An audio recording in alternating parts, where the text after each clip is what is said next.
Hey everybody, Dr. G here. I'm a clinical and forensic psychologist as well as a body language expert, and today we're going to be doing a forensic analysis of the worst of the Epstein files. Before we get started, a couple of quick things. One, I wanted to make sure you know this is not a psychological evaluation of any kind. These are just my opinions. In addition to that, I do want to remind you to like and subscribe if you want to see more content just like this. All right, let's go. Recently, several 100,000 Epstein files were released, but there's still probably millions more to come. What we're going to be doing today is analyzing the worst and the weirdest that I've found. Now, as you may already know, there is a lot that has been redacted. When I say a lot, I mean thousands, tens of thousands of pictures and so forth have been redacted. Just page after page after page with pure redaction. So the whole page will just be a big black square. No idea what's on those pages. If it's protecting the victims, I'm glad they're redacting it all. If they're protecting other people, obviously that would be an over-redaction. Hopefully that's not the case. Now, part of working on forensic cases is going through thousands and thousands of pages sometimes of text messages, Facebook posts, you name it. We'll have to do it. And so this is pretty familiar territory to me, just looking through huge volumes and seeing what stands out. So I've gone through and pulled out what stands out to me. A big part of forensic psychology is being able to really understand somebody, understand what their motives are, understand what drives them, why they make the choices we do. Because every choice we make, there's some determining factor. There's a reason we make our choices. And now that I've read through so much of this, I think I really understand Jeffrey Epstein. So I'm going to take a minute to explain him, to explain Ghislaine Maxwell, and then we'll start looking at the actual pictures. But I think being able to understand them before we look at the pictures will help color them and will help you better understand what we're looking at. To really be able to understand all of these pictures and all of the documents, you really need to understand who Jeffrey Epstein is and what motivates and what drives him. Now, obviously, this is someone who likes power. He likes being around famous people. But more than anything else, he is driven by massage and fantasies around massage. Not the actual massage itself, but sexual fantasies that he ties in together with the massages. Now, when you look at what the victims have described, when you hear what they have to say, this is someone who has very unusual sexual behavior around massage. So this is some sort of fantasy world that he's created. What he desperately wants is to be wanted. He wants these adolescents and these young women to want him. So he creates situations where he's hoping that they will do things voluntarily. They will do things on their own, which of course they're not going to.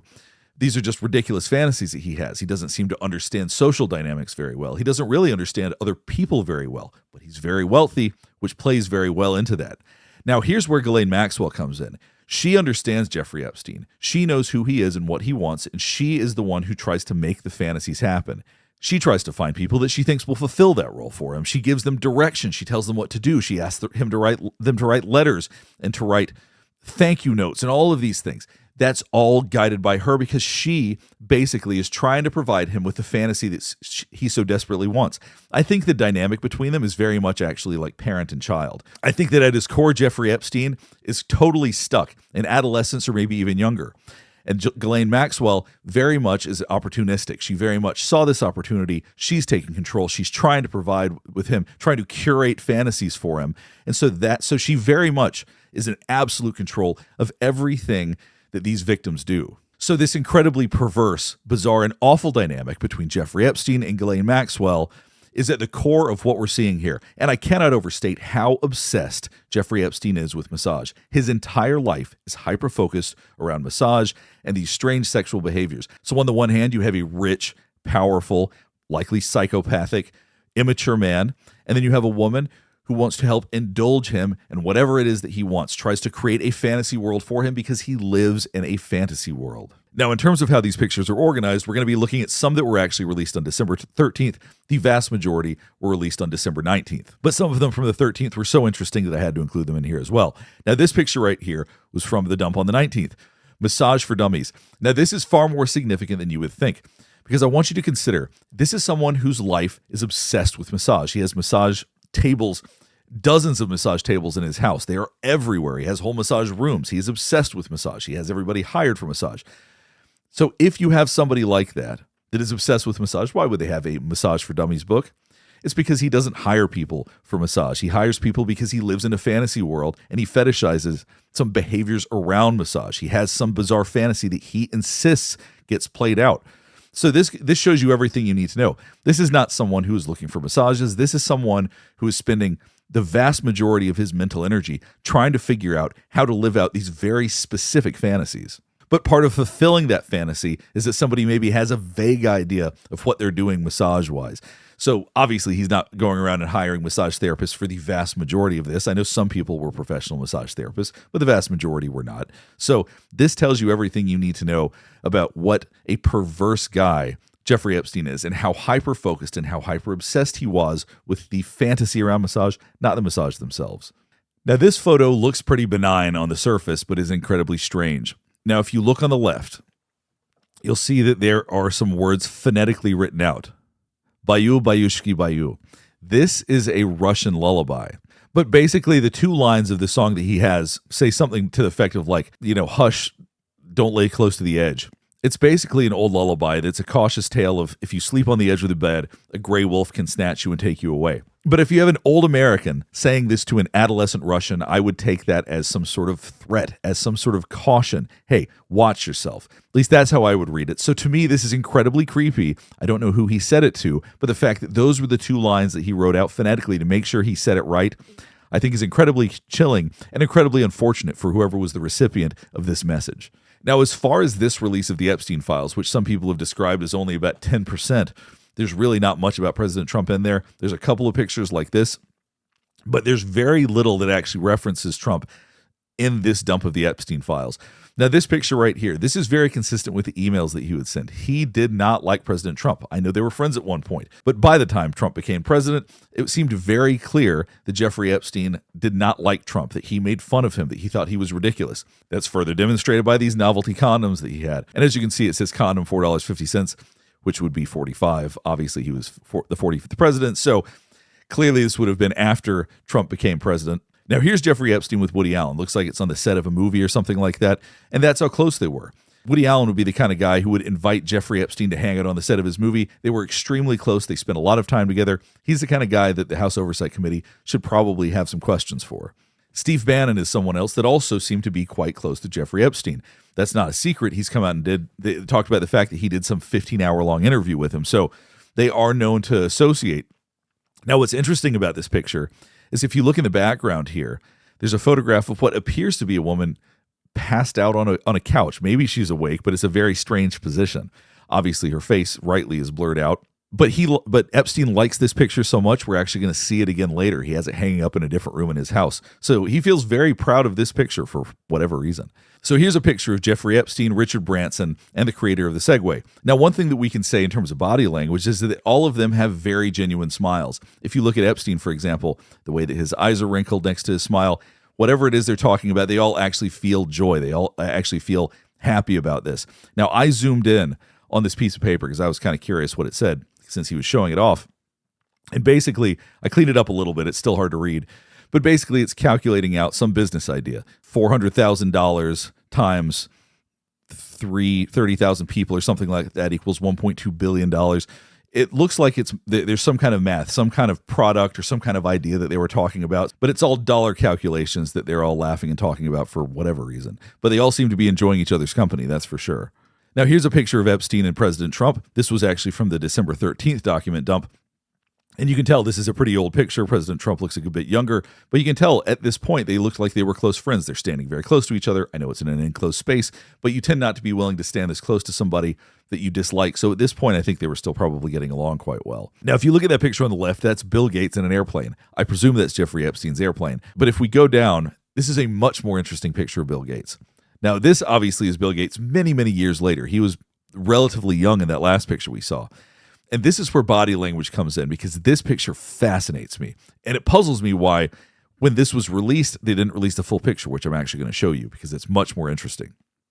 Anybody can look at Prince Andrew in that picture and tell that he has tension in his face as he's looking at Bill Gates. This was the one that was released by the House Oversight Committee. I'm going to show you what the full picture looks like.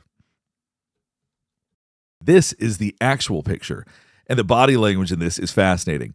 So you can see Bill Gates just standing normally, body open, arms down, looks totally normal in that picture. Now, Prince Andrew, on the other hand, looks very defensive. His chin is tucked down. We do that to protect our neck. He's got his hand up in almost in a protective way in front of King Charles, which I think is so interesting. And the way that he's looking at Bill Gates right now, he is looking with an incredible amount of tension in his brow. So why Prince Andrew was so fearful at that time, I don't know. But clearly, King Charles looks totally normal in that picture. Just a very normal picture of somebody interacting with somebody else. But Prince Andrew is so tense. I don't know if he was afraid that somehow he would mention how they met each other, or somehow that he was fearful that Epstein would come up in some way. But man, Prince Andrew is dialed in, and he is very uncomfortable right there. Do you ever watch a trial on the news and then later find out there was a huge piece of the story that you didn't hear about? As a forensic psychologist, I'm always telling people about blind spots. The little details that we miss in somebody's body language or their history that completely changes how we see their behavior. And you can do this with the help of this video sponsor, Ground News. Ground News is a news comparison website and app that gathers over 50,000 news sources. I want to show you how you can do something very similar on your own news feed using their blind spot feature. The blind spot feature shows you which news stories are being disproportionately covered by one side or the other to see what parts of the story you might be missing. When you go to the blind spot feature on Ground News, you can see which stories are not being covered by the left and the right. For example, the left isn't covering the story that Tom Homan is proclaiming that the Trump administration has actually rescued 62,000 migrant children. Or this story that's mainly being covered by the left, where we find ICE has arrested nearly 75,000 people with no criminal history. And when you click on the story, you can see the summary of how many sources covered it, and if you scroll down, you can see the headline from the left, center, and right-leaning sources. Just to be clear, Ground News does not tell you what to believe. It helps you stay informed to make your own choices when you can see the full picture of how each story is being covered. If you want to start seeing your own blind spots and see how each site covers the news, subscribe to Ground News and get 40% off their Vantage plan by going to ground.news/Dr. G. You can click on the link in the description, the pinned comment, or scan this QR code. Again, it's ground.news/Dr. G. Let's get back to the analysis. Now, the last picture before we get to the most current document dump is a picture of Bill Clinton. He is going to be a theme that comes up over and over again throughout this, because I think Jeffrey Epstein and Bill Clinton were very close friends.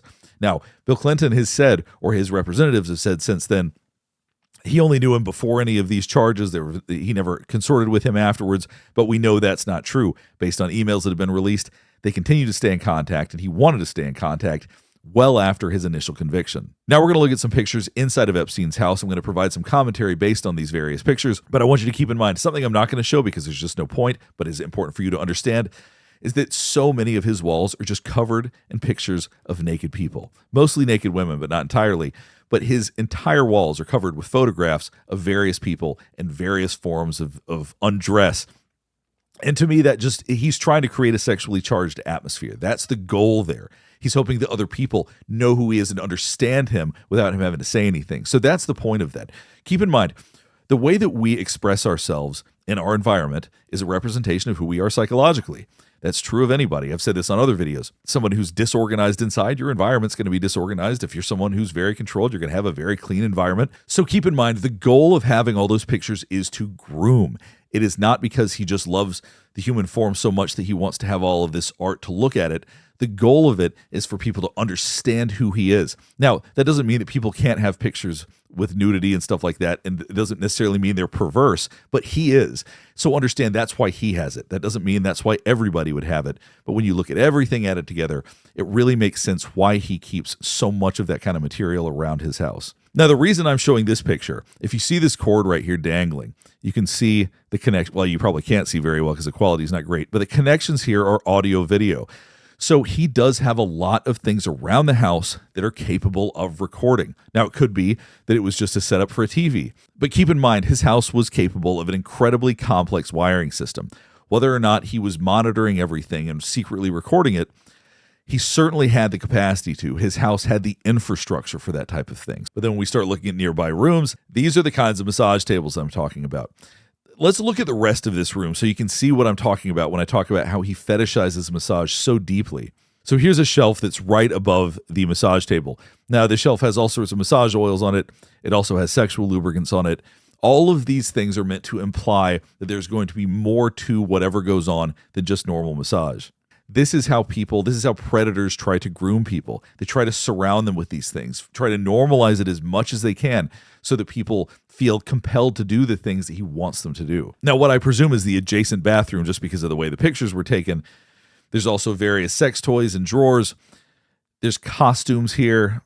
These costumes are very consistent with exactly what I was talking about earlier, with the fact that he's immature, that he's into this role play. Also wigs. And it's also cheap. That's one of the things that fascinates me about Jeffrey Epstein, is he must have been remarkably cheap, despite the fact that he owned a lot of very expensive things. So here's a good example of what's so strange about a guy like Jeffrey Epstein. So he has these gloves here, TKO brand, Title brand, some Everlast stuff. Nothing wrong with any of this, but as someone who has some experience in this, these are not the brands that if you were a multimillionaire or a billionaire that you'd probably buy. This is pretty cheap stuff. If you look further in the closet, which you can't see from here, he's actually got a full-on boxing robe, which is kind of ridiculous for somebody who clearly doesn't actually box. So he has very cheap things in these very elaborate places. His art's probably expensive, but it goes to show all of this is a mask. All of this is for fantasy because he doesn't really care about these things. For a billionaire who really is into boxing, for example, for somebody who that would actually need this much equipment, this many pairs of shoes, these kinds of boxing gloves, they would be different brands. So it goes to show this is a man who lives in a fantasy world, and a cheap fantasy world at that. He doesn't really want to put in the effort to actually understand these things. He just wants to have a fantasy of, hey, I'm a boxer, I do these kinds of things. There's no reality to it.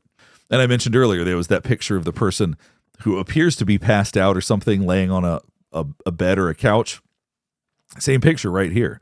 The elaborate degree of wiring of Ethernet wires in his house, it goes to show that he very well could have been capable of recording every last thing that went on in that house. Here's something else that shows his relationship with Clinton.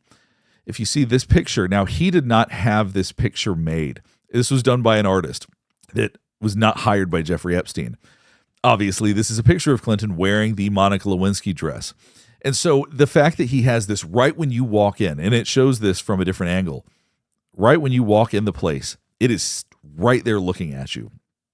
So when you go into his house, the first thing you're going to see is this Clinton painting staring right at you.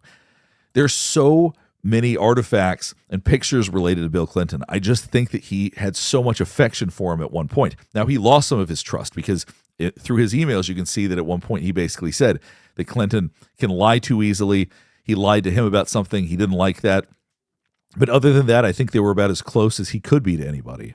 Now, this is a different angle of his New York apartment that we've seen before, where he has this absolutely bizarre woman hanging from a rope in a wedding dress. There's no accounting for taste. He has an incredibly strange taste in art, which is exactly what you would expect from somebody this perverse and that doesn't understand people. So much, at least to me, of understanding art is understanding people. If you don't understand people, your art's going to suck. And it seems like what he likes, what he's drawn to, is bad art because I don't think he understands people very well. Now, here's an entire box of hard drives. So whether it was him or he had a tech guy, somebody knew what they were doing. You can't have this many hard drives with whatever kind of data on them and save these without having somebody that can handle these things. Because keep this in mind. Let's say that this was for a security system in case somebody robbed him. Let's just say, for argument's sake, that was the case. He would have been keeping track of everything that happened there, and that's a lot of data to need. So what's been reported, or what was reported a long time ago, is that when the FBI got there, that tons of computers and hard drives were gone. This was just what was left over. So he certainly was capable of secretly recording things and keeping it on hard drives. This proves that. Here's another incredibly strange piece of art, whether it's something somebody gave to him, we don't know, but it's Alice in Wonderland fighting Little Red Riding Hood. It goes back to these strange fantasies that he has. He has these immature, adolescent, ridiculous fantasies, and he just seems drawn to things like this. Now, I talked about the boxing thing earlier. There's his walkout gear for boxing, which is just ridiculous for somebody that clearly doesn't actually do it. Now, this I thought was interesting. In his closet, he had police department outfits. I don't know enough about how the NYPD's outfits look to know whether or not this is actually like current outfits or if these are costumes or if these were something that were given to him. But I think it's interesting he has these costumes in his closet. Now, here is a book that was given to Jeffrey Epstein by one of his victims. It says, once upon a time, there was a clueless little girl. How do I look? Through the whole book, it goes through this story. These are the kinds of things that Maxwell would tell the victims to make for Jeffrey Epstein. She was trying to help create this fantasy that they loved him and they wanted to create for him. They would do artistic things for him. She was responsible for this. This was never voluntary by the people who did it, because there's letters where they say, I hope that what I gave for Jeffrey was good enough. I hope that's what you were looking for. These people didn't care about giving him these things, but this helped create the fantasy that she believed that he wanted, which probably was right. I think she really did understand Jeffrey Epstein. I think that she was really able to curate exactly what it is that he was looking for. While Ghislaine Maxwell didn't literally make this, she essentially did. She's the one that was responsible for this being created. Now, here's a letter to Ghislaine Maxwell that is exactly what I was talking about. I enjoyed writing Jeffrey a birthday letter and reminiscing about the past. However, if it is not what you had in mind, Please feel free to edit it or tell me to write something else. Nothing was authentic. Maxwell was trying to create a fantasy for Epstein, and she did. But Maxwell definitely was trying to create some sort of specific fantasy for Epstein. Now, here's a sweatshirt from the IDF. I don't know if that was gifted to him. I don't know why he has that, but I know a lot of people have speculated that he had connections to Israel in this way. Things like this certainly are not going to dissuade people from believing that. Now, this is the full picture of something that I talked about in a different video. So this is this big blackboard of all of these words, power, deception, all of this. It just seems like this pseudo-intellectual nonsense. But now I much better understand why he had this. And it is pseudo-intellectual nonsense. None of this is meaningful in any way. However, when you look behind this blackboard, there's something different. So the blackboard, you can move the blackboard, and behind it, obviously, it's a man looking at a woman. And that is, if nothing else, represents exactly who Jeffrey Epstein is. On the outside, he's this pseudo-intellectual who wants to appear smart, and that's what he wants everybody to see. But behind it, he just thinks of everything in terms of how he sees women and girls. All of it's nonsense, all of it's fake. It's all just fantasy. Now, here we are back with Clinton. These are pictures that hadn't previously been seen, but it shows what a close relationship he has with these people. Maxwell's in there too. Now, the way that I see Clinton is very different than the way that I see Jeffrey Epstein. Epstein's someone who wanted to create elaborate fantasy and needed that for his self-esteem. I think of Clinton as being very different. I think that in a lot of ways they have some overlapping issues, but I don't think that he cares about fantasy at all. I think that he wants what he wants, and he doesn't really care how people feel about it. He doesn't really care about the fantasy created around it all. So I think they were very, very different in that way, but I also think it seems like they were very close friends. Once again, look how close they are. They're basically interlocking arms, very real smiles here, squinting next to the eyes. You can see the way that the corners of their mouth are going up. These are two people that are really enjoying being together. These are two people who are very, very close.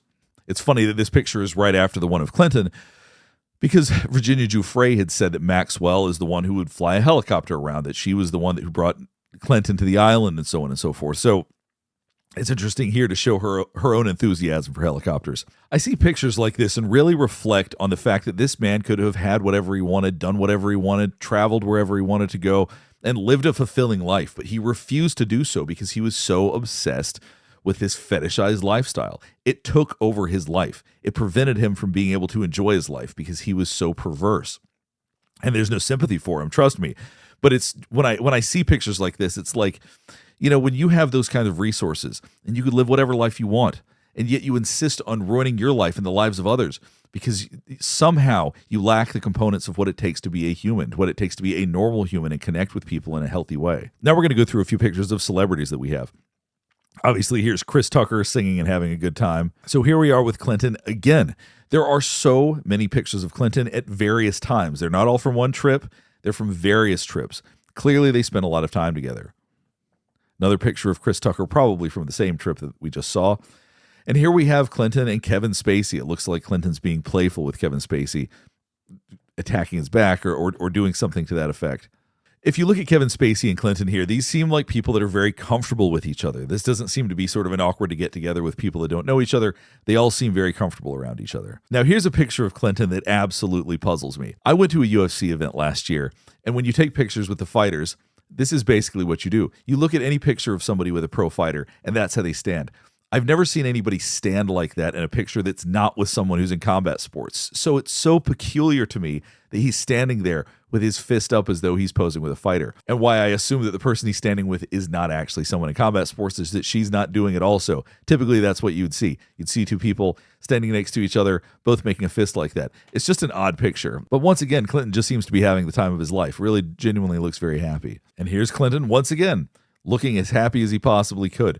If you look at the position of his arm relative to this person, she has her hands tucked between her legs. That's a defensive posture. She looks a little bit uncomfortable, despite the fact she's got her arm draped around him, putting her other hand here. If she was someone that felt closer to him, she might put her hand on his arm or something else. She looks quite uncomfortable. The way that he's holding his hand, I would associate with confidence, and the way that she's sitting, I would associate with discomfort. So she seems less comfortable in this situation. He seems very happy and content. So it seems pretty obvious that Michael Jackson looks uncomfortable in this picture. His hands are crossed in front of him. He's not looking at anybody. He's not smiling. There's no expression on his face. Whereas Clinton, He's got his hand on his shoulder. Anybody that would be around Michael Jackson, you would probably get the impression, you know what? He probably doesn't want to be touched right now. He probably doesn't like this. But Clinton is someone who likes to take control. So you see him with the hand on the shoulder. I actually see that as a somewhat aggressive maneuver. He's trying for this photo op, even though he probably knows that Michael Jackson wants nothing to do with it. Now, interestingly, if you look at the body posture of Richard Branson compared to Jeffrey Epstein, Branson is leaning in more. He is someone who feels a little bit closer, whereas Epstein is standing upright. He's got his arm next to him, but he's not doing anything that suggests that he actually feels any real affection towards Richard Branson. So at this point, I'm not sure how much Jeffrey Epstein actually likes Richard Branson. Now, here's obviously the magician David Copperfield with Ghislaine Maxwell. There's a lot of really positive feelings between the two of them. There looks clearly a lot of closeness right there. Now, I don't have any pictures of Jeffrey Epstein with David Copperfield, so I'm curious what the relationship is like there, but it certainly seems like Maxwell and David Copperfield had a very, very positive relationship and positive feelings towards each other. They seem to like each other quite a lot. Now, here's some pictures of more and more and more massage tables. So many massage tables, because everything in his life centered around these ridiculous fantasies. Now, I'm just going to skim through one of these documents because it's very representative of the other ones, but it gives us an idea of how Jeffrey Epstein operated. Basically, here's a victim that talks about when she was 16, she moved to LA, that she was encouraged to meet with Jeffrey Epstein, that he showed a lot of interest in her, offered to pay for her school, flew her all sorts of places. She had a luxury lifestyle.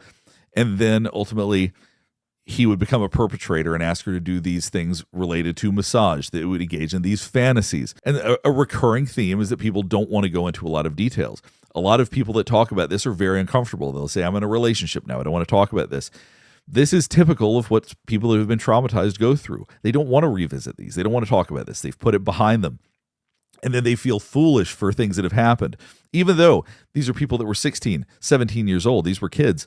It doesn't change the fact that it's hard to have to revisit these things. It's hard to have to talk about what it is that they went through. And there's a lot of self-blame that goes into this, despite the fact that Jeffrey Epstein was an absolute predator in every sense of the word, and so was Maxwell. They tag-teamed these people in terms of being predators in different ways, but both were equally as bad. So one thing I'm not going to cover is a bunch of thumbnail shots, which are little pictures that I think came off of CDs that Jeffrey Epstein had. They were compilations of all the pictures that he'd taken.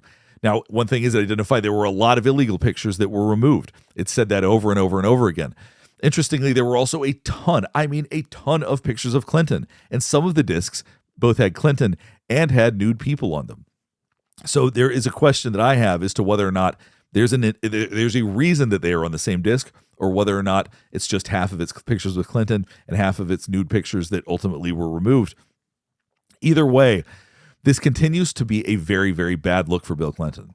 All right, let's go ahead and wrap things up here. Hopefully this is helping you better understand some of what we observed today and more about the Epstein files. Now, a big part of what I better understand now is that Jeffrey Epstein is someone who was just fetishized and obsessed with massage, that he had these really bizarre fantasies that he so desperately wanted to indulge in, although I'm guessing that he never felt fully satisfied. No matter how hard Maxwell worked to give him what he wanted, it never was quite right for him, and I think he was impossible to please.